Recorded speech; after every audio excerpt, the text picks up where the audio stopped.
Bonjour, bonsoir, bon après-midi. Ça dépend, il y a Bissika Bozo de la Bisso. Bana, il y a Fati Développement. Nazan et Sengo parce que nous sommes en direct à Kinshasa, la capitale de la République démocratique du Congo.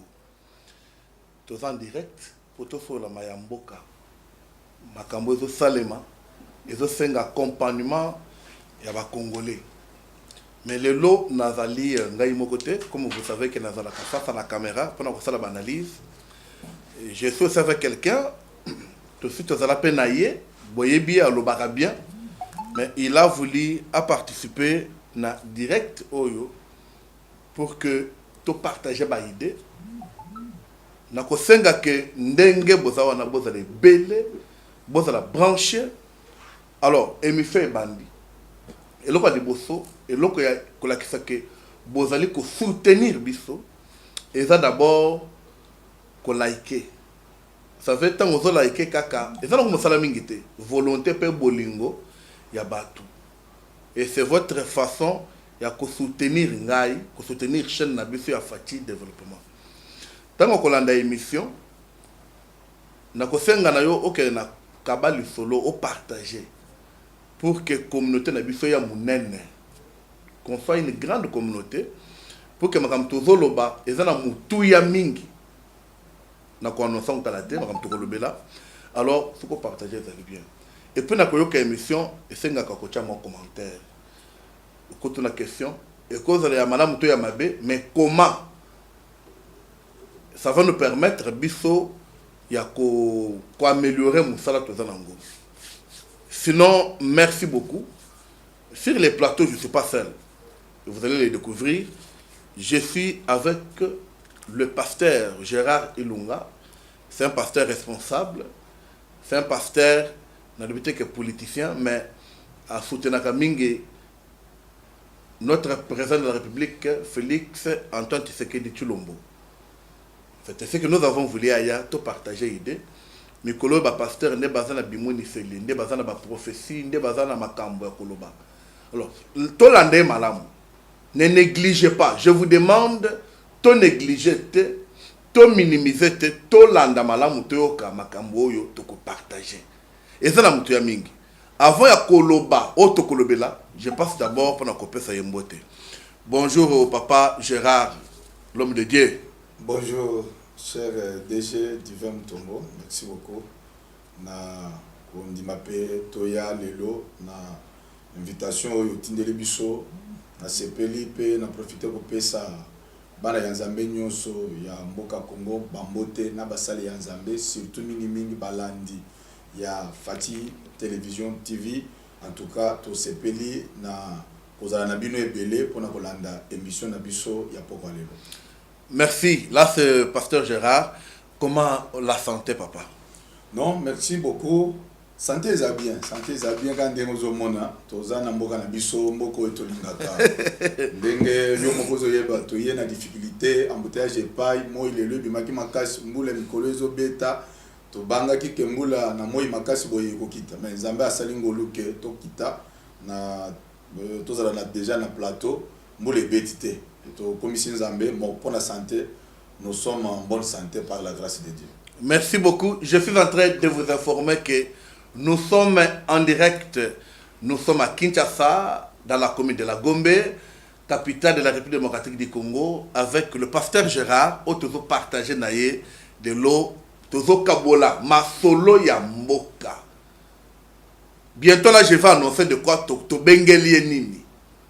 Ce direct pouvait se faire le matin, mais un réseau les Kaawa, je sais bien que ça ne pas dire que ça n'a pas bon côté papa. Vu la menace. Alors, tozo le bela makambo oyo parce que batu ya mike ne ba vérité. Et mike ça veut dire y a autres mikete. Beaucoup de gens batiraka bato bazana ba caméra, bato bazana ba chaîne de télévision, bato bazo à quoi apparaître trop. Mais des fois ça na bato moussouf. Le gars ba pasteur. Des fois, il y a des chaînes de télévision mingité. Mais à la vérité, il y a Moka, il y a ce qui a lobby, et lobby, j'ai dit, mon conseil qui ne signe accord na Paul Kagame, ba bengi su William Ruto. Et ils ont un agenda caché moko ezawana. Et ils ont une révélation moko ezawana sur la date du 4, chiffre 4. Bon, c'est la kaka wana boyo kamaramne obima. Révélation c'est le chiffre 4 ezawana. Donc partager la pasteur Gérard. On se dit malgré tout ça, pourquoi na est comme les lots na ouvrir autour, il y avait toujours guerre et ça ma casse kuna. Donc après plusieurs affrontements, je dis bien Babombe, Betami, je vous informe que notre pays, ce n'est pas à appeler, nous sommes en direct, les numéros wana eza ko permettre, il y a beaucoup comme na WhatsApp, ce n'est pas à appeler non, vraiment nous sommes en direct. Merci. Papa, dans d'autres questions. Talano makambo lobby chef de l'État à cause de la face na Paul Kagame pour na ko signer accord question nga liboso pour na nini date il y a le 4 décembre et pour na nini babengi se batema ba William Ruto bazala M23 zo bonisa Congo bazate. Pourquoi la date du 4 décembre? Pourquoi babengi se batumusu se base la wana? Et ça pour la combrer présent Tshisekedi parce que bato na bazeli ngambo ya Rwanda. William Ruto il est pour Rwanda, il est l'ennemi du Congo. Tshisekedi yemoko. Pour nani papa? Maloba na mboka na yo. Merci beaucoup DG Divin Mutombomana pour na émission ya lelo d'abord nazo continuer ko remercier ba Congolais balandi ba téléspectateurs ya chaîne Fati Développement TV, ba Congolais ya diaspora ya province ya mboka Kinshasa oyo ba mesana ko landa émission pe chaîne Malam, chaîne oyo ezaka au centre ya ko pesa ba actualité. Merci lisusu na mutuna otunibiso. Pour moi, je peux vous dire que la date du 4 décembre, c'est une date historique et écotique à la Bongo. Ça va s'inscrire comme ça, une date historique, parce que je vais parler comme étant un homme de Dieu, serviteur de Dieu, que c'est la date de la délivrance de notre pays, la RDC. Ah bon? Je dis ça pourquoi, au Tony de Kamboya, chiffrologie au Keikuna, Tokokota Makasi Muzindo, sur le chiffre 4, mais tout ce que je peux dire aux Congolais, aux enfants de Dieu, les chrétiens, il y a Congo, et ça que 4 nous donne la stabilité. C'est un chiffre de la stabilité quand un pays est instable. Et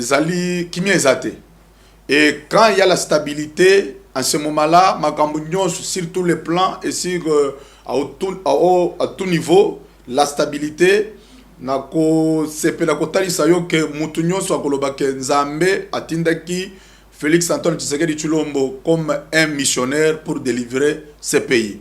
Okokuta que dans l'histoire de la Bible, okomona que il y avait 3 personnes dans la fournaise ardente, Shadrach, Meshach et Abednego. Et pour que délivrance na bango salema, Papa Divin na koyebisa yo que les rois était assis en face de la fournaise ardente et a moni 4e personne dans la fournaise, dans le feu. Et tant au 4e aïe, mote koufi. Bande koyo bazalaki kuna destiné à la mort, ils sont sortis sains et saufs. Nako talisa yo lisusu ke bitumba oyo etelemaki entre Israël et Philistin. Pour terminer un peu par là, David était descendu au front comme 4e fils. Il y a Esaïe. Il y a Bazalaki, Bitumbe Silakite. Abinadab Bazalaki, Bitumbe Silakite. Shama Bazalaki, Bitumbe Silakite. Et quand David est descendu, Bible Zoloba que Goliath, sa tête était dans la main de David et il y avait victoire d'Israël. Et chiffre 4 demain, à ce temps, d'abord, nous avons mobilisé déjà le chrétien, nous avons mobilisé ba pasteur, tozo somba déjà ba vuzizil, to somba déjà ba siffler, parce que lobby, avant qu'il soit 0 heure, nabiso ya awa, ça sera une fête. Ça sera une fête.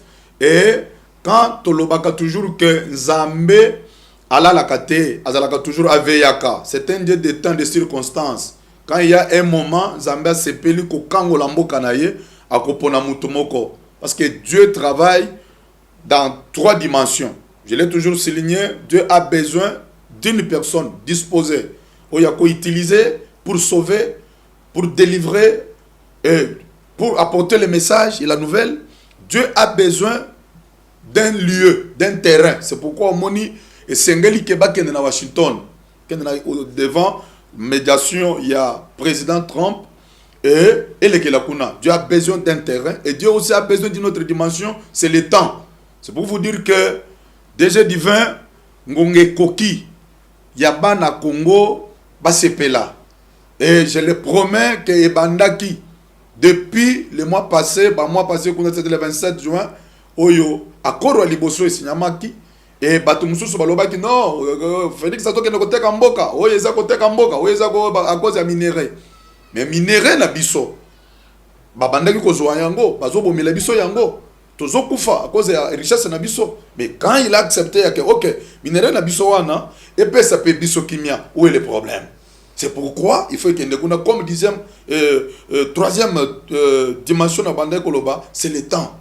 Et le temps où il est maintenant, c'est le temps où il y a une mission à cela qui, moi, Félix Antoine Tshisekedi Tshilombo, que moi je soutiens particulièrement avec mon église, avec ma nation congolaise, avec mon pays, ma famille, ma belle famille, tous soutenir Tata où il a une mission pour délivrer ce pays.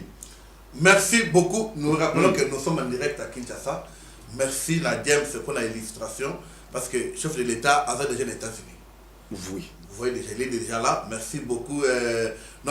Max. Moi je l'appelle Marof. Voilà. Mais ça fait électrique. Merci pour la monsala Kitoko. Papa. Oui, mais quand nous sommes au Zoloba, peuple congolais, nous avons fait la biso. Tovanda, tola na makambo bien. Parce que, même maintenant, on a senti quelque chose. Chiffre 4, on a besoin de chiffre à stabilité. Il y a espoir. Ça veut dire qu'il y a intervention. Il y a un Zambé. Est-ce que, pour le peuple congolais, nous ne pouvons pas, déjà, grâce au Vandi, de comprendre que c'est une histoire déjà qui se fait pour la République démocratique. Parce que, sans vous mentir, moi, je ne savais pas ça. Ah bon? Je pose pourquoi le chiffre 4? Mais moi je pose, est-ce que les Congolais, malgré le chiffre 4, des fois, les pasteurs, les gens qui confondent les macam, est-ce que les Congolais, est-ce que les espoir, il y a que l'histoire du Congo, il y a Sika et Bandi? Oui, papa, je vais répondre que les Congolais, ils ont espoir. Pourquoi? Époque Toza, et c'est sous époque où les Congolais bazalaki yakolala te. Pour cette fois-ci, il y a une grande partie des Congolais bazal déjà éveillés et bazo zela accord wana ya lobby et bazo soutenir yango landa papa okokota tata la kuna okomona même sondage. Moi je peux vous dire que vous serez devant même 1 million de signatures.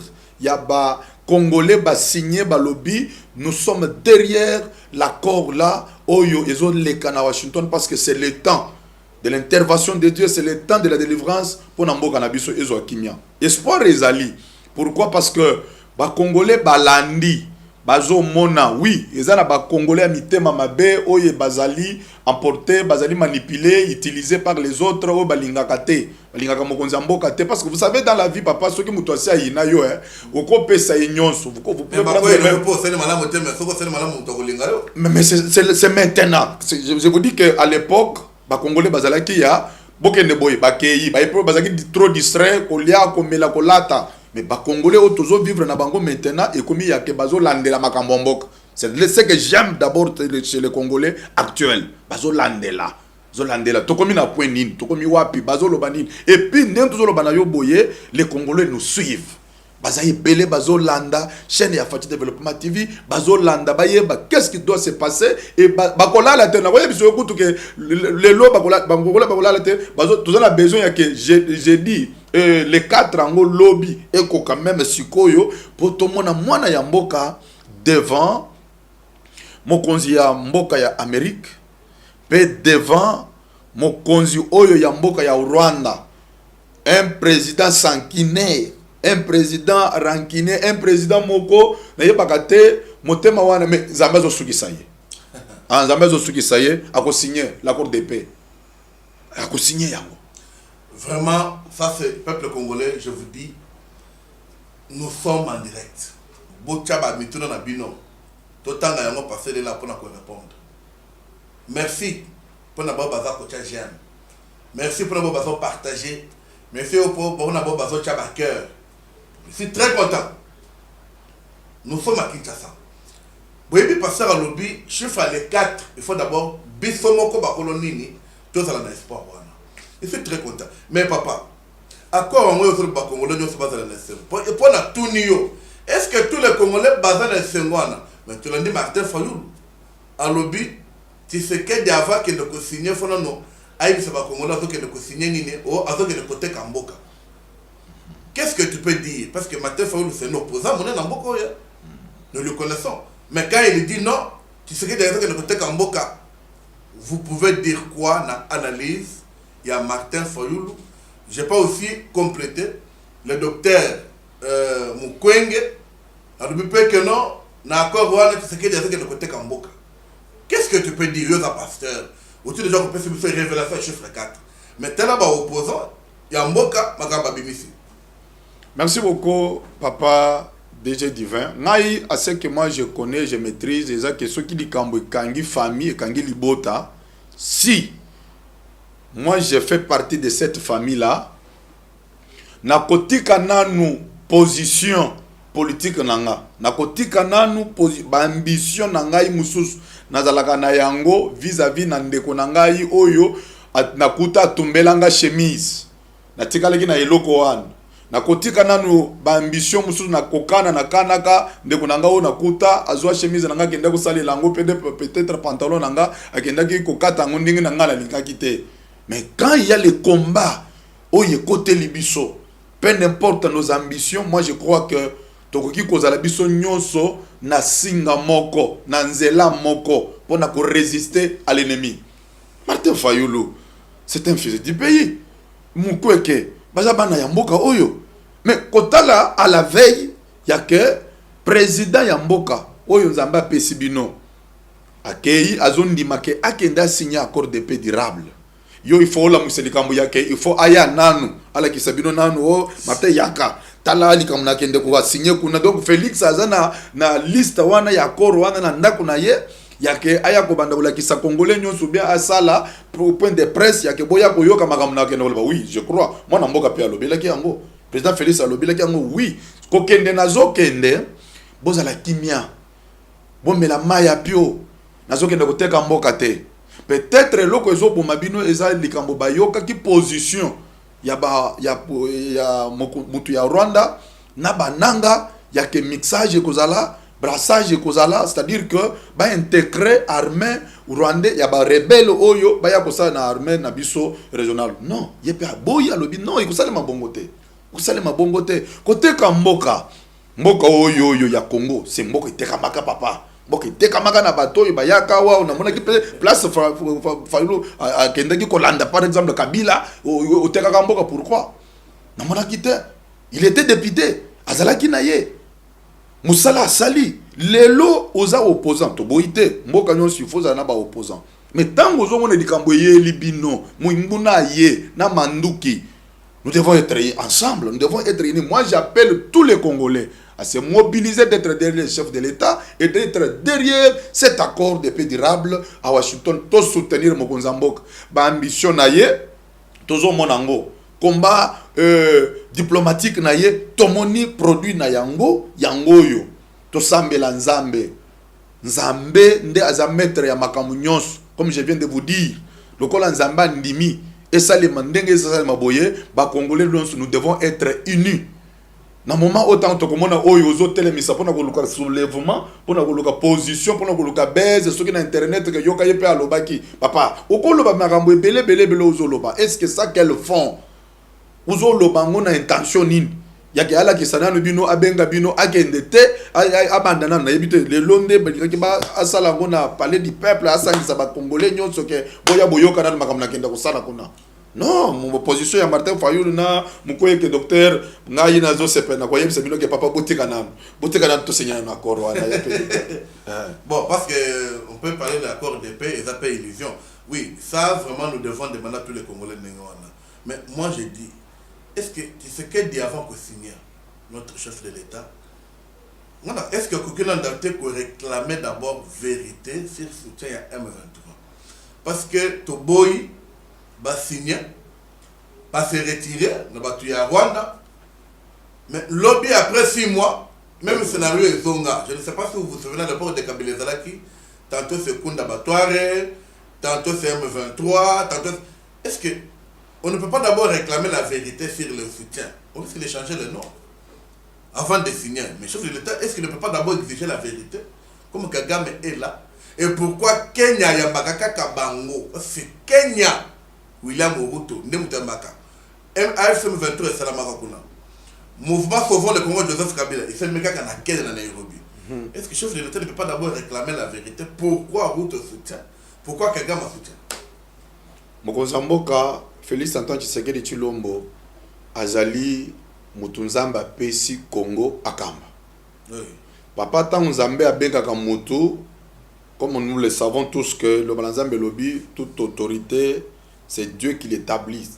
Zambende Abengi Apesiye Manda Yamboka. Yepe Azoa Kimboka confié par Yanzambe Tomona Kiango Bisonyonso, to participer qui et tozo salango, Mikolonyoso Konako Sambel. Kokanisate Kendenga Keyuana, Azangi Koyeba, position. Papa, aujourd'hui, Moutouako Kopesa Yo Eloko, a Bombi, Eloko Mosusu Nasima. C'est comme le diable, a Koki ko libérer Moutuna Loboko ya Mwasi, a Kangele Loboko ya Mobile. Babiloko wana toyebi yango. Même ye, a yebi yango. Mais moi, je demande beaucoup plus. Moni force na biso, ya kozala Nasima Mokonzamboka, nde kosala kaka même ye bato bazako na ata eloko moko ilingaki salema ya ndenge ya kobombi la biso vérité wana ozosenga eyebana. Si les Congolais sont unis, si les Congolais tous nous sommes debout, Nasima Mokonzamboka, afin que maye oye azala yango et to soutenir yango et que nanu bongo parce que papa au point où toza lelo eza o toza la quitter. Toza o toza la quitter to uti musika. Bitumba ya Est. Mystère moko ezakunda na makambo ya bitumba oyo. Oui, ça fait 3 décennies. Ah oui, mystère ezali. Plus de 30 ans. Plus de 30 ans. Munguna assez a émergé, Munguna umeli. Attends lelo temps tozoloba. Comme pour votre information, c'est comme net toujours sur la boye lelo. Toujours prétendre koyoka kumona signature ya accord, mais oui. Na zamba kuna bitumba ezali. Makasi. Bitumba ezali. On va zelon de pesa ba contre-attaquer. Ba toi la makasi vraiment. Bitumbezali na ituri kuna bitumbezali moto ezopela c'est-à-dire bato wana bayoki pe sango oyo nako révéler bana na mboka eloko moko moni nyoka nyoka soki okutanye na ye na nzela muzala machette okati kaka mutu ya nyoka eloko ya monyoka mukila ya nyoka na nzoto ya nyoka ekotika la kimia te na bité soko zoyeba eloko wana. Vraiment, on a besoin de côté Mouzindoua. Mukile ko s'agite déjà divin na ndenge moko ya ke soki mutu ayebite ke mutu ya nyoka katani kuna amoni yango te ere ya kukuta mukila boye na ndenge nyoka zo baluka akupakata mbangu nde makambo zo salema yango balobaka nyoka ta akufi ebembe na ye bangisa izo bangisa c'est-à-dire somo wana nde ba wana za ba illusion ko bangisa papa biloko baba yebi déjà ke moto ese kufi bazana eloko lisusu te mangungu ibana mibali mwana mobali ata okwei batotie makofi na moninga okwei okomona pe atelemi po azongisa mais tia zolinga azongisa wana azana se yakao. Vraiment moi je dis merci beaucoup la pasteur, nous sommes en direct, nous sommes là vraiment tozolanda toza ko réfléchir pour la mboka. Ce que moi je peux demander c'est les vins est déjà tiré, défendons la République démocratique du Congo. Ne soyons pas le relayeur du Rwanda. Totika makambuya ole to solo la. O ezo sale makuna na Washington. Ndenge ba yele Mokonzamboka. Mais biso to solo bakaka o. Kagame a dit. Kagame a fait. Et ça pour la kobangi sanan. Pasteur vient de dire ici, Tota tola esengo, Tota tole longa, c'est notre temps. C'est notre pays. Batona va sentir que il faut te signer ça pensa yango. Mais sinon nous risquons il y a bango le badaire bango ba congolais baza divisé, parce que pour le moment papa malgré accord maintenant que kaka dialogue il faut ça le makaka. Dialogue il faut ça le makaka. Ya nini non dialogue il faut ça le makaka. Okolo banini. Pourquoi dialogue bana mboko bazo c'est le yango ba opposant ba ça pour ça dialogue. Yo opposant parce que même badinga na ba pasteur ba papa catholique ba mbongo ba ngomba lobina ba protestant ba ngomba lobeka ka dialogue mais quelque part bino ba tu ya réveil nous nous ça côté à fatino dialogue té pour nani nemi ba pasteur beaucoup kité koyoka baninga puis quoi comprendre chef de l'état na lit oyo papa. Merci papa na mutuna wana likambo itali dialogue sinde makam na uti kolobao dialogue ce ko tali bien bato bazo senga dialogue ezaka ka bande kotangi wana ya papa pasteur ya catholique ngana ko révéler yo que catholique komi lokola mouvement moko boye baninga ba komisa 5 ans a commis lokola parti politique ya opposition ezo kende lisusu bien ezo kende lisusu te na cadre ya likambo ya keto yebaki ke eza lisanga ya basali ya nzambe ikomi ko kende mabe ngana ko exhorter bango batika nanu to kende nanu na lire oyo tozo kende nango mwana mboka azali boso bisu tuzala na sima dialogue oui OK dialogue nanu selema na mboko ite papa divin. Ba dialogue combien salema na mboko ye puis to kende nanu to analyser tous ensemble na ba landi na biso bazo landa biso bokoki ko réagir. Dialogue oui ba dialogue to sala na mboka oyo entre nous et même la biso nini. Mais dialogue même la biso constitution en 2006 dialogue même la biso 1+4 ça ba dialogue 1+4 ya na ba rebelle oyebi ke lelo tant tous na ba rebelle oyo baza na kati na mboko c'est à cause de 1+4. C'est pas rebelle bayaki na kati na kokamba mboka kokamba pe ba institution mususu na 1+4 ndako tunazaki kolazaki contre le kwana dialogue oyo bazo senga bango le dialogue ça tout sur la entre ba congolais bango balinga koyoka na d'abord to toni mutuna malamu ke biso ba pasteur ya église de réveil na tolinga ka to koyoka na bango nde balingi koyoka te lelo tozana mokonzi mboka oyo aza mokonzi ya église de réveil kaka te aza mokonzi ya ba congolais nyonso sengi kete likambo ibino bo bimisi bokende boyokana biso ba ene na biso mususu ba kei ba bengi ke na boya ba papa ya catholique boya ba papa ya SSC boya to solo likambo eza boy bango ba kei balingi makambo esala makandenge bango balingi yango monaki basalaki tournoi na bango ya kokende kuna ti bananga bapesa ka bango bambongo bakende koyokana na ba rebelle batoyo bazo tele bazo sopa makila ya bana ya Congo kuna. Le peuple, oh, même Martin Fayulu a l'obaka, soit-disant, défendre. Mais, à Tiki, à Moni, à Mbongo, na bandeko mususu ba kei, ba zumbongo, ba bomi bana ya mboka, na misu na bango. Bazo lo bake, toujours dans le tournoi, ya ko même paix, souci na bango, dialogue. Est-ce que vous voyez que même Moïse Katumbi, azo kana pete, azo kango. Azo yokana, uti ko lo ba makamba dialogue evanda, aboyi. Alors, le dialogue, il soutient, il salue même l'initiative de Mkonzambo. Est-ce que vous bien? Voilà, formé, papa. Oh, mais Congolais, nous sommes Hollanda.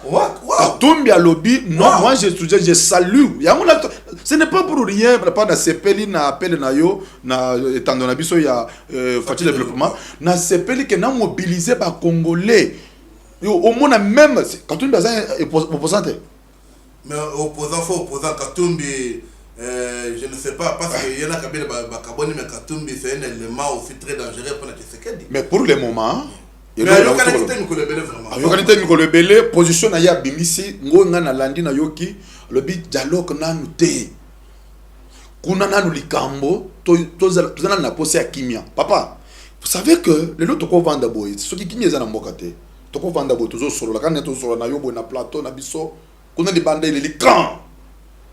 To tali to ibo mususu papa émission yo continuer to kata moment dialogue bazolo ka yango wana to kopanda na dialogue mais kota kuna ils ont continué ko kufa to lokana moto kufa ndenge zo kufa boy to kovanda Félix Antoine Tshisekedi Tshilombo azali démocrate aza mutu ya mwana alingi ko vanda na bana ya mboka mais to ko sepela pete dialogue wana ya ko favoriser que to vanda na ba rebelle.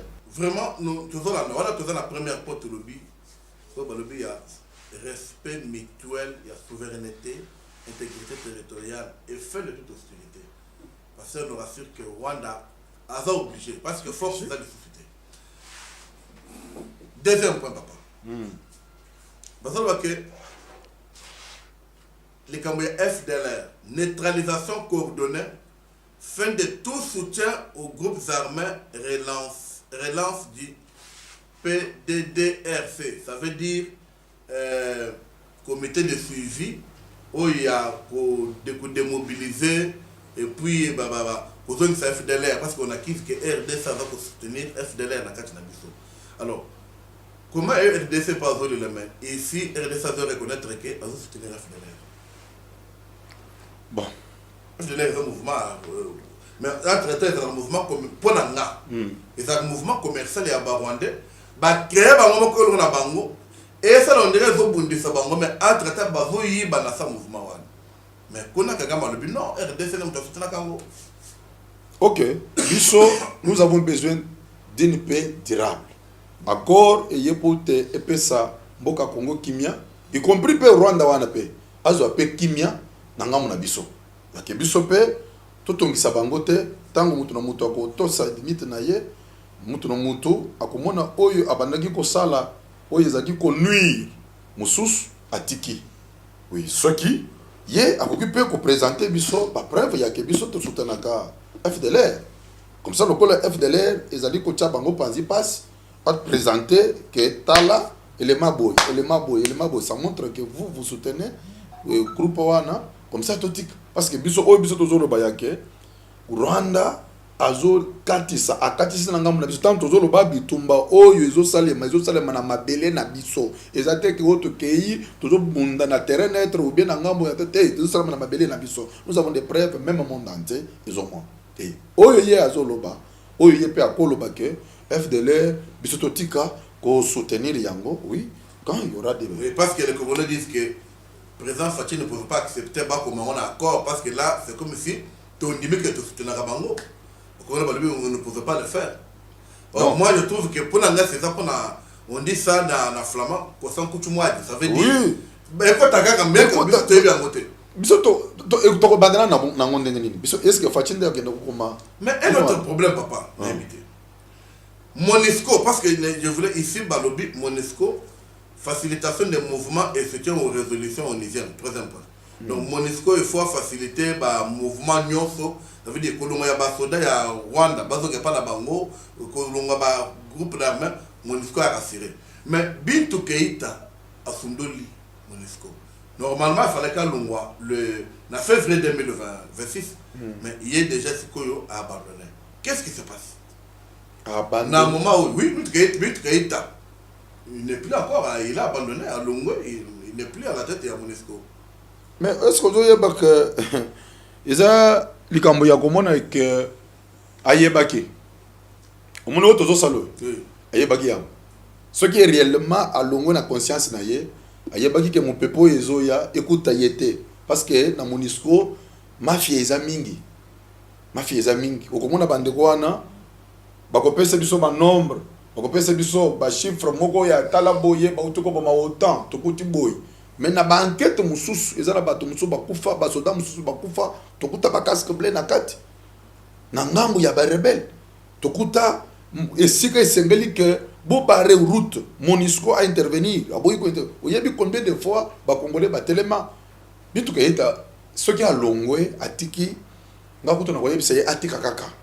Parce que à cause de la monarchie que le cola accord de paix ezoya bazo signé yango bakoya ko découvrir position na biso oyezalaka lokolo na kati lokolo libanda vraiment position wana tout sepelaka nango te ezo bimisa bino mabe boyaka na souci bato bayamba bino ke bino boki kozala wana pona kozala au centre ya ba pays mibale oyo baza na conflit mais bino bozakuna comme ko viser intérêt bitu kete soki alongwa ki a abandonné il fallait amona que bana ya mboka base bafongwami mokonzi na bango aza na posa ya sauver intégrité ya mabele na ye. Parce que Batunier, ceux qui ont un regret, à répondre, il n'a pas le mot à dire. Il n'a pas à cause de l'angote.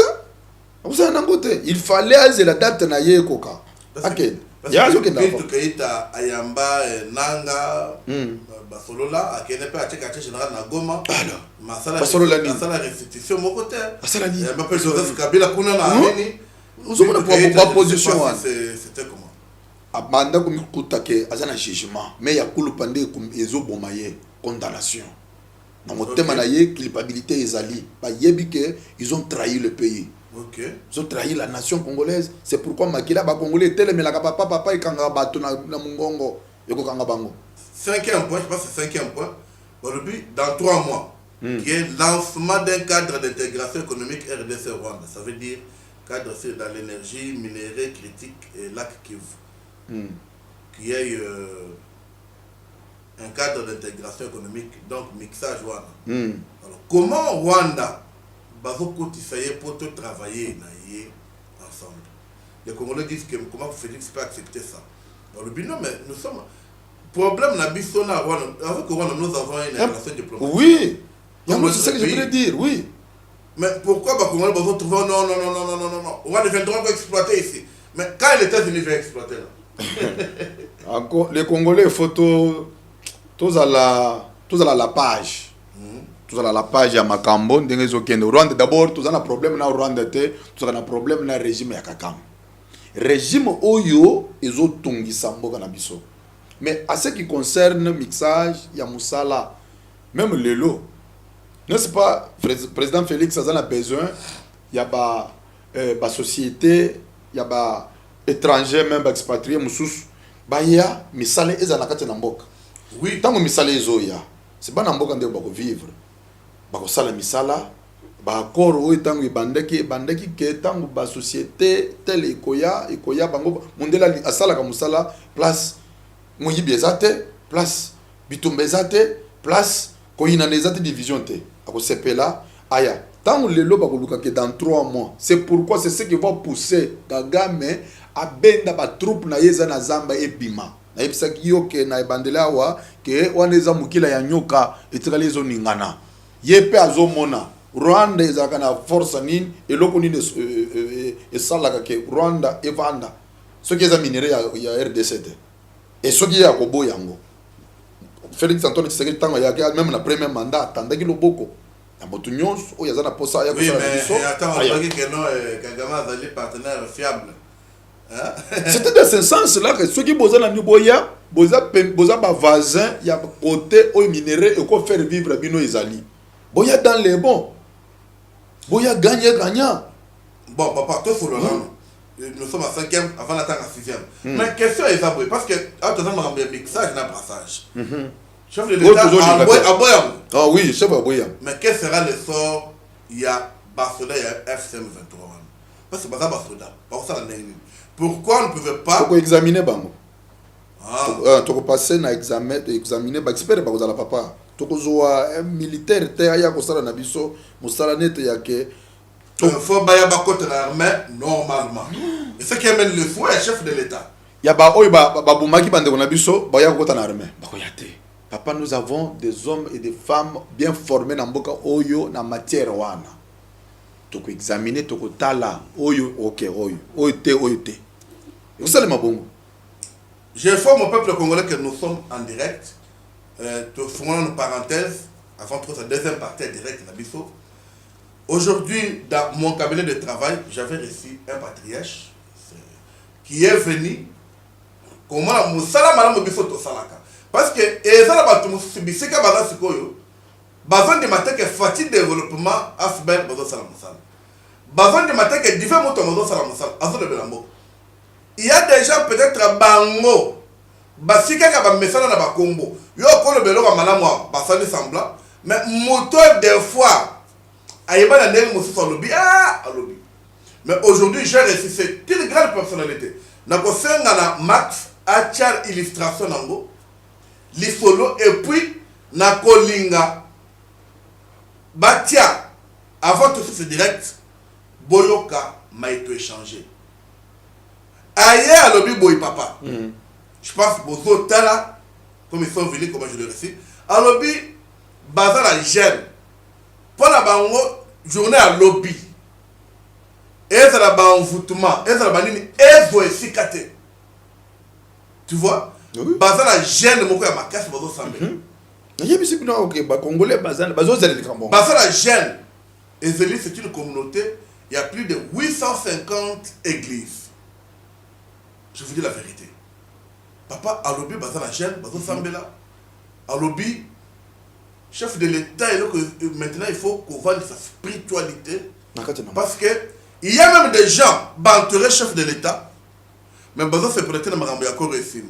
Pour bangonde bazo communiquer dans ma prière est kuna et puis bazo gagner ba minéré. Je vous dis ça. Papa, on nous dit que minute tikali kaka 7 minutes. Vraiment je vous sens ma rambe ko le bébé. Mais Bakongolais va la poser à Kososola, Koyeba, Macao. C'est très très important. Mais papa, Félix Tshisekedi a mis ce terme Afrique. Dans le but, j'ai hérité d'un pays exsangue. Exsangue est adjectif. Vous voyez, à Combo, les lots, tout le monde va fouiller exsangue, c'est quoi? Mais de manière générale, c'est comme un pays. Un acteur médical qui n'a pas beaucoup de sang. Ça veut dire que pâle, oui. Makila exalté. Ça veut dire qu'à côté de moi, mais bien là, tu as tembe. Vérité, to non, c'est ça solo, ça solo. Il y a solo. Mais ça fait 7 ans, papa n'a pas. Ça solo, mboka na biso. Makila ezalaki ta. Espoir ezalaki lisu télé. Nous parlons de l'espoir. Est-ce que les Congolais ont l'espoir que Kimi Koya. Mais moi je pose ça. Vous savez pourquoi j'ai posé ça? Beaucoup de gens ont besoin de tembe. Mais pour la ligne, les gens qui sont bateau, ils vont vivre la salité. Salité, tondi à Kosakanate. Alors, Félix Tshisekedi yé. Et ça fait que Makambo encore, mais Makambo ya salité na Kinshasa. Et ça, on fout tout les années. Mais salité en Goya à Kinshasa, il bandit les lotes. Bandit les lotes. Moi, je suis les lois est commis bien parce que les Congolais ne sont commis que Tchapé Moussapi Boya Lobite. Bumba salité est qui pouvait le faire? Namboko. Même bon même compétence c'est l'équipe. Oui, tato, voilà les chapitres Moussou papa. To bandana no kakanake, tanto to lobake. Salité ezalaki. Mais quel Congolais ya mboko ya bandeko kende boye pas André Kimbuta et puis c'est que yo zo monete que le boulot yo e umeli o salango. C'est tout Congolais qui revendique. Non, salité est qui ezalaka. Moi, je ne défends pas Bumba, Nazolo Baké Salité, Ezali, il faut salam salam malam. Ok. Il faut salam salam malam. Mais, pour na Congolais, il y a les lots. Ça, Congolais, wanate. C'est pourquoi, mon Konzambo Kazawa, il y a raison, il y a Kolobake. À Kouta Kimboka, Batono, c'est parce qu'il a pongi. Ok, c'est ça. Parce que les gens n'aiment pas comprendre. Oui, puis, vous avez la bisso. D'abord, quand on a armé la bisso. Parce que moi, je vous amène pour comprendre. Et puis que l'armée est infiltrée dans le niveau Moko. Pour la bonne PC armée, mais étonné l'infiltration, il y a Rwandais, même Bayemboka. Nous avons vu combien même de généraux il y a Mboka. Oh, il faut appeler à Matisi Bango. Mais Bik Baliga Bobomaye. Pourquoi vous êtes chaté? Vous voulez pas se marrer dans le bac Mboka Koufakala. Ah, le boy. Mais, on a pris exemple Moko. Aujourd'hui, tout ça le Bagoya. Tshisekedi a créé Banzela et Africa. Parce que c'est dans le aujourd'hui, les gens peuvent parler. On avait une seule avenue à l'université. Mais Tshisekedi a créé Elengesa. A créé Kikwit. Le là qui se couille. Pourquoi tu veux chatter? Papa, qu'est-ce que tu peux dire aux Naba Congolais avant ton dernier mot? Synthèse à ma solo nyonso. Bakongolais bakola ne bako retenir ni. Merci beaucoup. Oya Couture na 4 émission, oya bana biso les bandelités.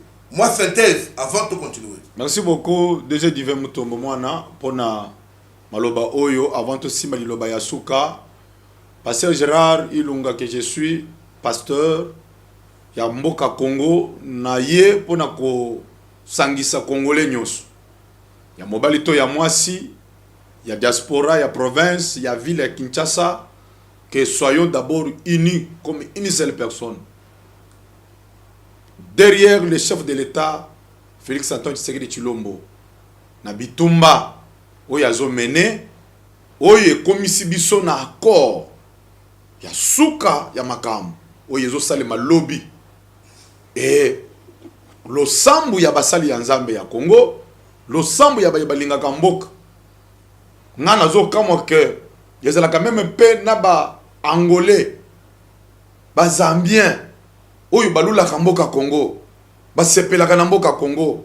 Il souhaite même la longévité ya chef de l'État ya mboka Congo, mais kokamwa un congolais congolaise oye makambo nyonso mokonzi mboka azosala azomona ngo lokola koteka ya mboka. Na yebisi bino ke bolanda te makambo wana oyo bato mususu oyo balukaka kanyaka oyo balukaka intérêt na bango bazokosa ke intérêt du peuple bolanda bango te. Maintenant to simba ba siffler espoir eza makasi, nous sommes en train de confesser, de déclarer la victoire ya mboka Congo.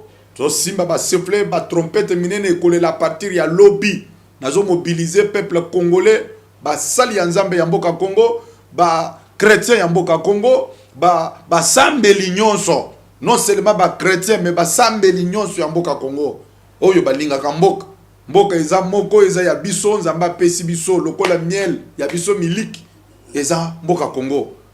Mais lelo prière na biso nde ekomi maintenant na produit pe mukonzi ya mboka bitumba na ye combat ya diplomatie na ye combat diplomatique et produire lelo aza déjà kuna muyini ya mboka Congo Kagame aza déjà kuna na ba témoin et bako signer accord de paix durable et ba article oyo eza na kati na accord et yebani to wuti ko tanga yango awa oyo ezo engagé biso pour chercher la paix to sala yango.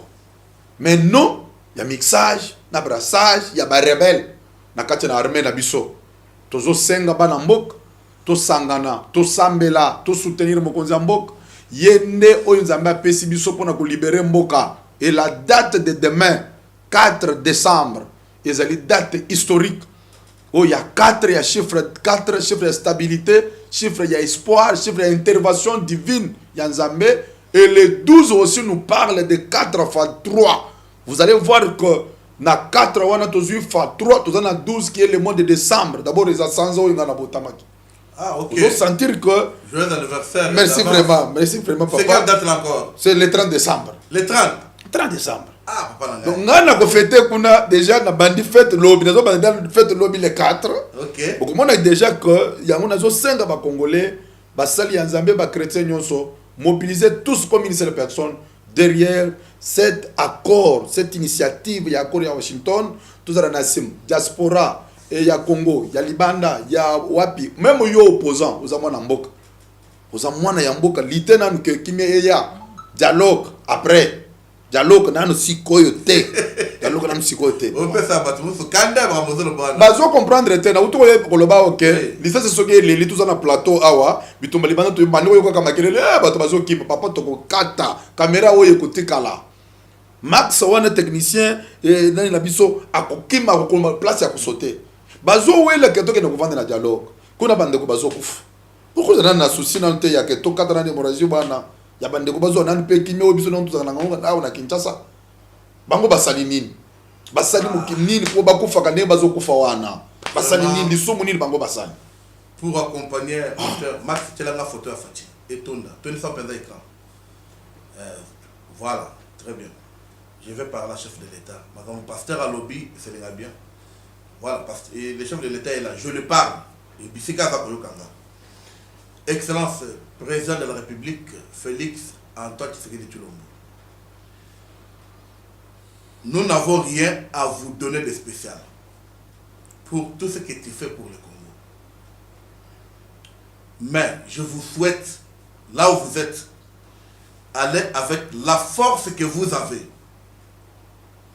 Dieu le Père, à qui vous avez confié ce pays, République démocratique du Congo, qu'il soit ton bouclier. Votre départ, et votre arrivée et votre retour marche dans la victoire et soit béni. Amen. Nous, peuple congolais, nous considérons cette étape comme le début effectif désormais du combat que vous menez à la tête de la République démocratique du Congo. Depuis que vous y êtes, et cela avec destination pour l'ensemble des Congolais dans le monde. Soyez forts, vigilants, sages et couverts par le sang de Jésus. Et nous disons victoire. Victoire. Merci. Bon, papa, je pense que toujours qui ne cochite, parce que nous sommes en direct. Je pense que le message tellement que Ezo le Kebele, de quoi répondre. Pasteur à Kozonga de Fou. Vraiment, je vous promets que tout le monde nous 2-3 fois par semaine. Oui. On a direct. Des fois, parfois, il y a un repas face à la caméra. Parce que, bissoir, pour moi, les cas, il faut que tu le bien. Tu le la vérité. Tout ça, tu as déjà le loté. Ça, il faut maintenir ça. Tout ça, tu as déjà le loté. Alors, papa, je pense que tu as dit que Makambo Koloba Ezali, Ebele. Vraiment. Est-ce que l'église du Congo, bien que déjà, tout le monde est catholique, est-ce que la profession est-ce que c'est vrai ou bien c'est faux? Prophétie moko bimi, parce que nous sommes à la fin. Balobi, Ndenga Félix Sekidja Kewana, Naban Zazotanga Ezali, Roger Baka. Je pense que tu bien Roger Baka. Bazo tela miso photo na yewana bozo mona Roger Baka. Alobi, Ndenga Kewana kozonga te. Ndenga ke les États-Unis wana kozonga te. On pouvait mettre parti à professionnel, mais je ne veux pas. À lobby, à moyen, à côté de l'issouf. Na Oya, et ça, l'issoufité. Ça, tu sais, pasteur. Message, je le monde à mon déguiné. Pourquoi on peut ça la télévision? Qu'on le baquet, na message, on peut ça à bon. Bon, merci. Désolé divin pour la question. On a bien que nous sommes déjà à la fin de notre émission. Togo Lobamouké. Dieu. C'est un Dieu qui parle.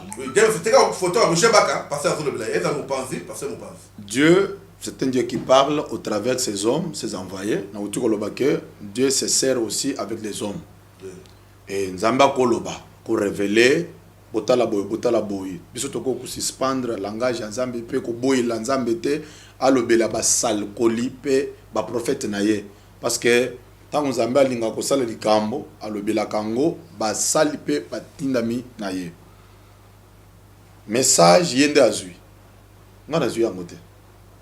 Nako za la pe prophète. Mais ngana moni likambo ya bongo te. Mais yende amoni. Yo bi déjà toi la proféter. Mais ya le bi a kozonga te amoni o ya faire clé. Donc dès que tu sais qu'il faut commander ba sambela, pamba ta kozonga te. C'est yangundi nazana kati na ko expliquer. Nazana penser na yete. Yende ayebi ni ne motiver ye aloba yango bongo. Na média c'est là où na poko senga que ndeko na biso musali ya Nzambe il faut à un moment comme on a moyen ya kocha mai na kati na 20 na yo pona nini parce que donc on parle de Roger Baka bozo monaye mokonza mboka aza institution ya liboso ya mboka kolobaka na moni ayete d'abord na oya encerclé na banani ba militaire des ordres makasi. C'est là, c'est ce que j'ai dit. Mokonzi ayambaka batu nyonso. Cabinet na ye ezali pona ko yamba congolais nyonso. Basali ya Nzambe bakendaka kuna, papa évêque bakendaka, papa évêque Mutombo, papa évêque Mukuna, papa apôtre Mutombo, ba 15, papa bakendaka kuna ayambaka bango. Pourquoi pas demander l'audience ya likambu ya bongo moni bayoka yo d'abord ke kolega nango na média. Et puis pour la possibilité là des particuliers de ce qui dit non c'est message à Mokonza Mboka. Ça message il y a des particuliers. Ça message à Mokonza Mboka comment na Mokonza Mboka et puis qui sanité. 5 audiences, même si les lois simité, le bien simité aux amusales connu, n'amboka oyo. Pourquoi yambayo?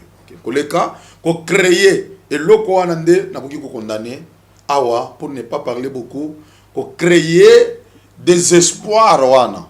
Au moment où biso tozo déclarer victoire. Vous savez, Bible zolo baboy. C'est en confessant de la bouche qu'on parvient au salut et c'est en croyant du cœur qu'on parvient à la justice. Les lots makambu mususu tozo tatola. To tatolango bien. C'est pourquoi yogi depinga naza na plateau ya Fati TV nazo confesser victoire oyo mwana mboka Félix Antoine Tshisekedi Tshilombo a tracé kinzela et Dieu maintenant va donner cette victoire au pays, à notre nation congolaise. Pourquoi? Parce que ezali to bandaki ko sambela pona yango depuis même premier mandat ya mokonzi mboka. Mais pourquoi yo kotele makoloba que a kozonga te et puis oye koloba non il faut ko sambele bele. Bon ce ko yebaki ki a kozonga te pour na nini il faut ko sambele bele. Bon attention alobaki pas la caméra et puis la caméra à l'Assemblée nationale. On va faire la TV. Tozo loba boye. Na bandi koloba que Nzambe toko pekisa Nzambe aloba te. Oui. Mais le lenge ya ko communiquer wana. Gozo créer et loko wana créer et loko moko. C'est pourquoi j'avais même suivi que Azaki interpellé dans ce sac. Ah oui oui. Oui, fallait pas entendre pour tout ça c'est à cause de la façon de communiquer. Oui, bien sûr, pour cause libre de communiquer, makamnyo sozana yango mais le lenge wana mokonzi mboka azali mutu moko sacré pour mboka. Azali mutu ya ko critiquer te, azali mutu ya ko lobela ko finga te, azali mutu ya ko azozela appui na biso na losambo na ba idée na ba conseil. Mais koloba ko beta mbala moko akozonga te pona nini. Te papa na yebi histoire moko. Oui. Nzambe alobele Ezekias. Poke ndako yebisa ye azokufa. Ngai Nzambe nazo longole na mokili. Na lolenge na ye ya kozala vis-à-vis na ngai. Ezekias asambeli. Asambeli associé mutute. Blobi atali na miye. Era zongi. Begi muto moko te. Era zongi Nzambe alobi. Bobengela nga prophète wana oya sakolaki pona liwa ya Ezekias. Kende yebisa ye na bakiseli lisusu. Mbula zomi na bitano. Parce que mais ça les gens on peut ça panique, ça pour ça panique. Ça forme moko ya on a ba forme wana ya kolobelango. Même bisonyo so papa de tous abozaba kolobelanga ipona yo. Oui. Il faut natala lo lenge dina ko yebisa na yebo papa boni santé. Pana na zomi yoka bien te na ko yebisa message wana. Oh, et surtout ce qui est ça que y a bien te. Ah. Nandega o yebisa ngaki satana ngaiza bien te mikolo yo baba kamle na tamboli na ko bomba. Et puis na ko sambela. Il y aurait un moment on a parce que les messages ba yebisi ngai. Ce n'est pas que tu ba yebisi ngana gérer okoye bango mais faut natalisa yo na moment nini. Kaka na moment ya kende signer accord ya paix. Ndé il faut ko yasuko ko créer lo ya mara. Mois de décembre to bandi Félix Tshisekedi akozala. Akolia bonane. Président de la République. Kozamboka azali. A professeur na bino wana biso to boy yango. Chers compatriotes, chers Congolais, nous sommes à la fin.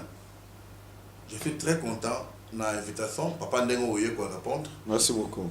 Ce que je veux demander que l'analyse, il faut y a toujours, comme ça n'a pas Congolais. Il faut ça bien. Au moins, la sagesse, tant que vous avez déjà parce que vous avez. Mais toutefois, vous êtes pasteur. Peut-être que vous avez une adresse à l'église, c'est quand vous allez. Le programme qui peut être dans la hein? Voilà, vous avez la parole. Vraiment. Donc dans une minute, on a passé sa message. Voilà tout le pasteur, parce qu'il est ici à Kinshasa. Nous sommes en direct. Je vous demande, pour le zapper, pour le changer. Papa, le baba merci beaucoup. Naza, je suis pasteur Gérard Yilunga. Nazo servir Nzambe. Faut la caméra, oui, faut la caméra. Oui. Je suis pasteur Gérard Yilunga en Pandangila. Je sers Dieu dans une grande communauté ACK. Oye Kambami na papa évêque Pascal Mukuna que je salue. Papa Oumela, Zamba Bakisele Semikolo Ebele. Basali Nzambe Nyonso, membre du comité directeur, je vous salue. Effort Nabino, encadrement Nabino, Ezo Salabiso.